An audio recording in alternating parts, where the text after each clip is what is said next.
IC Court, ICC. Ang detalye.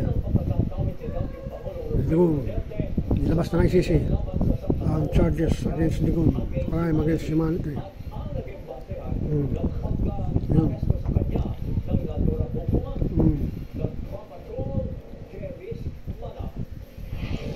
Diyan kami malaman. Okay na.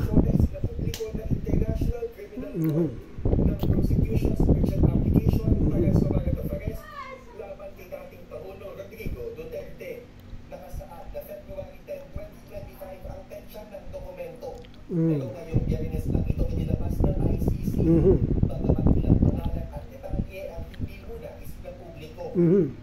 Dito inilahat ang buong detalye sa mga krimen ni Duterte laban sa Pilipinas. Mula pa noong nasa Davao pa lang siya hanggang maging Pangulo ng Pilipinas.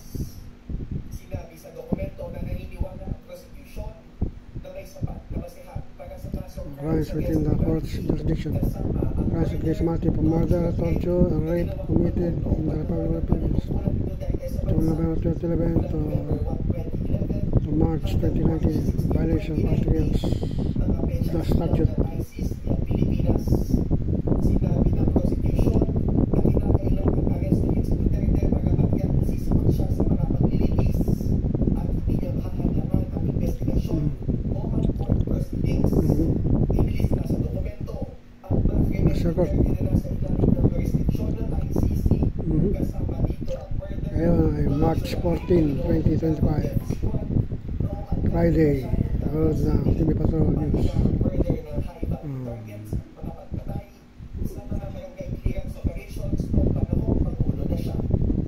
Wala nang gagamit ng tubig?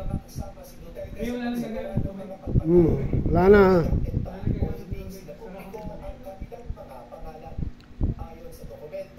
The mayor established the laboratory to kill suspected criminals.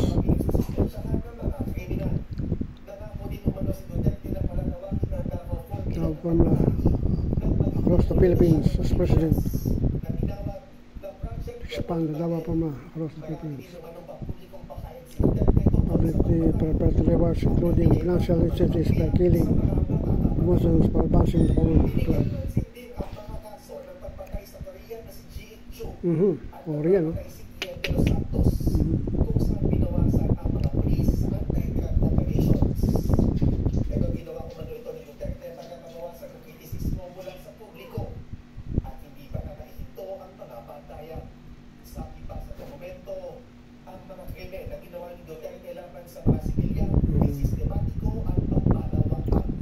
Kaya naman hinilig ng prosecution na bilisan ng pagproseso sa application para manatiling malaki ang tsansa ng pag-aresto sa dating Pangulo. Arresting Duterte. ABS-CBN News. Arestado.